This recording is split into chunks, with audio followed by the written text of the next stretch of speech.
Bonjour, mon nom est Marie-Hélène Binévendal. Je suis conseillère en aménagement à la Direction de l'aménagement urbain et du patrimoine de l'arrondissement sud-ouest. Je vous présente le projet de règlement modifiant le règlement d'urbanisme, le règlement sur le respect, le civisme et la propreté et le règlement sur les tarifs de l'arrondissement du sud-ouest pour une transition écologique, phase 2. Cette présentation est faite dans le cadre de la consultation publique écrite qui se déroule du 12 au 26 août 2021.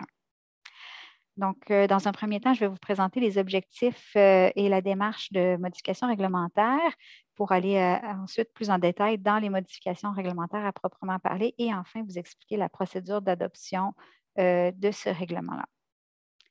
Donc, pour commencer, les objectifs des modifications réglementaires qui vous sont présentés aujourd'hui, c'est pour répondre aux défis et enjeux propres à l'arrondissement du Sud-Ouest en contexte de transition écologique. Ces modifications-là visent à s'aligner avec les plans et politiques de la Ville de Montréal qui ont été adoptés récemment, qu'on pense au plan climat de la Ville de Montréal, à la stratégie Montréal 2030 ou encore au projet de ville, là, qui est le document précurseur au futur plan d'urbanisme et de mobilité.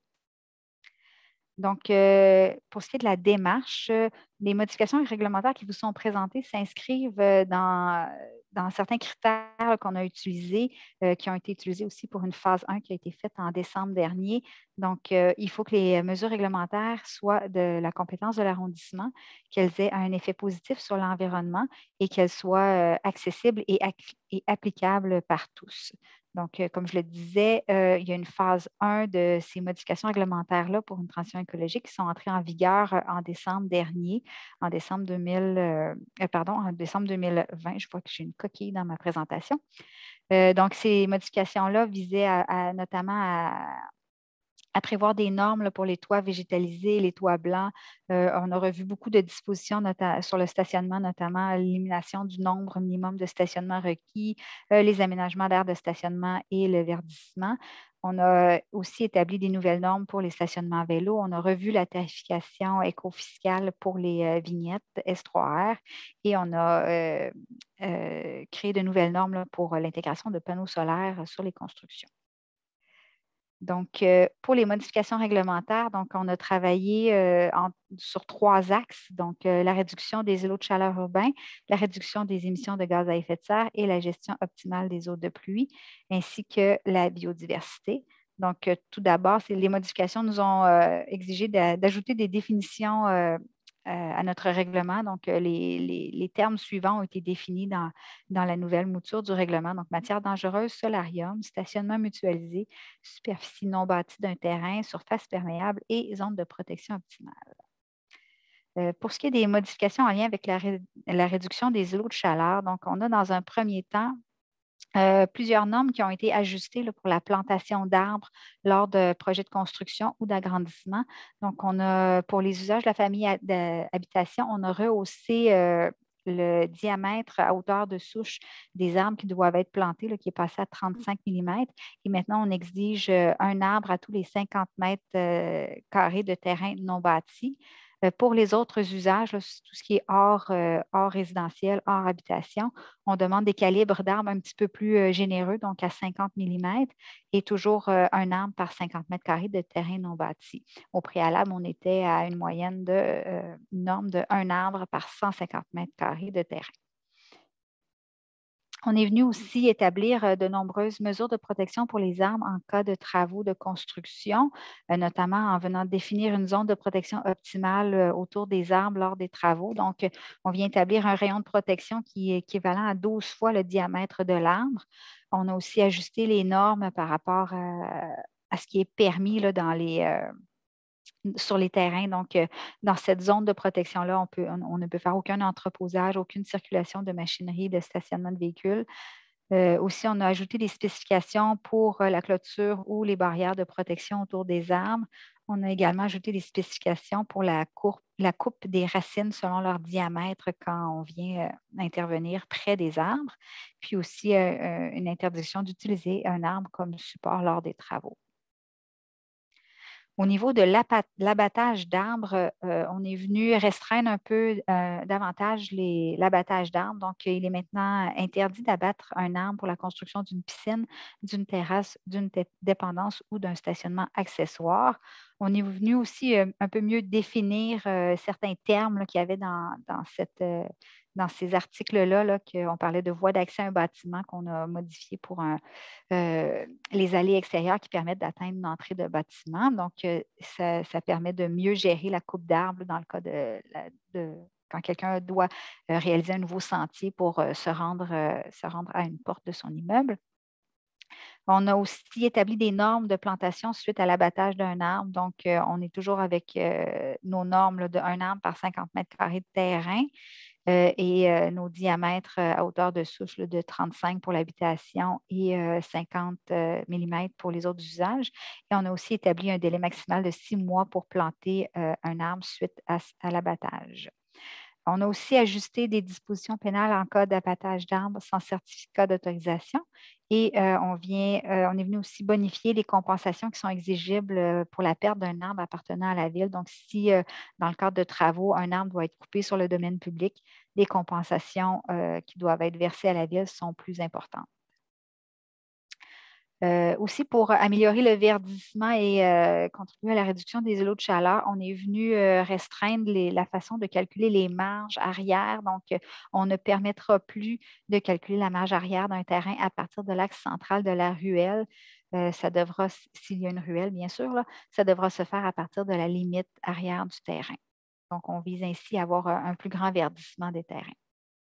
Au niveau de la réduction des gaz à effet de serre, on est venu travailler sur différents axes, notamment l'ajout d'exigences concernant les bornes de recharge pour véhicules électriques.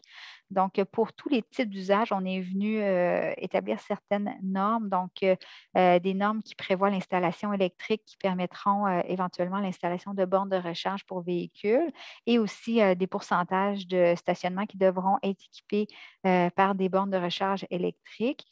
C'est sûr que les normes sont différentes d'un usage à l'autre. On va beaucoup plus encourager l'installation de bornes de recharge dans les projets résidentiels que dans les projets commerciaux ou institutionnels ou encore dans les équipements collectifs parce que la recharge des véhicules se fait majoritairement à la résidence. Donc, c'est là où c'était le plus important d'aller ajouter cette norme-là.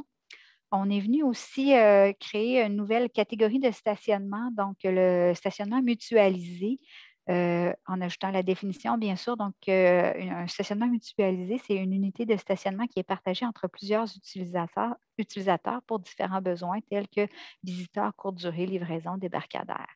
Donc, ça, c'est dans les projets résidentiels, essentiellement, là, les grands projets résidentiels, qu'on vient ajouter cette norme-là, là, où quand on est dans des bâtiments de 36 logements et plus là, qui seront construits après la date d'entrée en vigueur de cette modification réglementaire-là, on devra prévoir un minimum de 0,15 unités de stationnement mutualisé par logement construit. Donc, dans un projet de grande envergure, là, ça permet d'avoir un bon ratio de stationnement qui peuvent être partagés entre plusieurs visiteurs. On souhaite notamment régler certaines problématiques de stationnement qui sont vécues dans des quartiers plus denses, là, comme Griffintown, avec cette nouvelle norme-là. Au niveau de la conception bioclimatique d'un bâtiment, donc on est venu encadrer et mieux régir les constructions de solarium. Donc, on a ajouté des normes qui visent à assurer l'intégrité de l'enveloppe du bâtiment et assurer son efficacité énergétique, donc éviter les pertes de chaleur en hiver ou la fraîcheur en été. On vient par contre inclure ces constructions-là dans le calcul du taux d'implantation là, pour s'assurer que ça ne devient pas des agrandissements non conformes. Et on permet qu'un solarium puisse déroger à la hauteur minimale prescrite. Là. Si la hauteur minimale est de 2 étages, on ne souhaite pas nécessairement que le solarium soit fait sur 2 étages.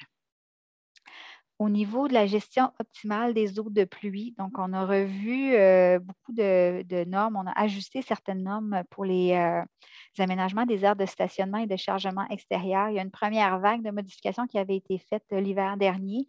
Puis on est venu raffiner certains paramètres là, au niveau des revêtements autorisés, notamment là, en permettant en fait, l'asphalte est interdit déjà, là, mais on vient mieux définir les matériaux qui sont possibles, donc avec des indices de réflectance solaire d'au moins 29.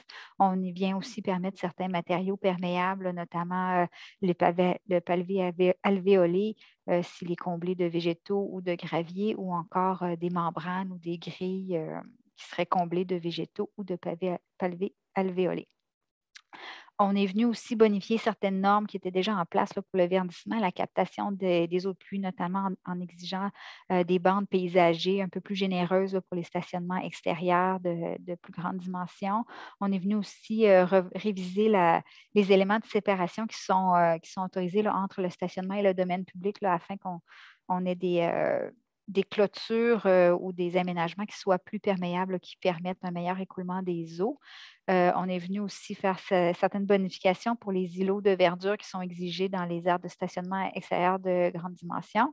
Et on est venu aussi établir certaines normes pour la plantation d'arbres dans les aires de stationnement, notamment des hauteurs minimales d'arbres, avoir la distance entre les arbres et le volume de terre minimum qui doit être prévu pour chacun des arbres. Au point de vue de la biodiversité, c'est plus au niveau du règlement sur respect, civisme et propreté qu'on est venu faire certaines modifications, notamment par l'ajout de définitions à qu'est-ce qu'un aménagement horticole et une plante nuisible. Et puis, on a ajusté certaines normes concernant la propreté des terrains, là, notamment pour s'assurer que les terrains soient libres de toute plante nuisible. On vient permettre que la végétation ait une hauteur maximale de 20 cm. Au préalable, c'était 15 cm. Donc, on vient rehausser un petit peu cette hauteur-là là, à 20 cm parce que ça permet une meilleure biodiversité dans les plantations et ça favorise les insectes pollinisateurs aussi. Donc, on comprend qu'un aménagement horticole est exclu là, de cette hauteur maximale-là. On vient aussi restreindre les empiètements de la végétation sur le domaine public. Puis pour certains terrains, là, on doit maintenir une bande de propreté d'au moins 1,2 m adjacent à la voie publique où la végétation n'excède pas 20 cm. Et puis le reste, admettons, dans le cas d'un terrain vacant, là, le reste du terrain, là, en dehors de cette bande de propreté-là, les herbes pourraient pousser plus haut et ce serait accepté au niveau du règlement.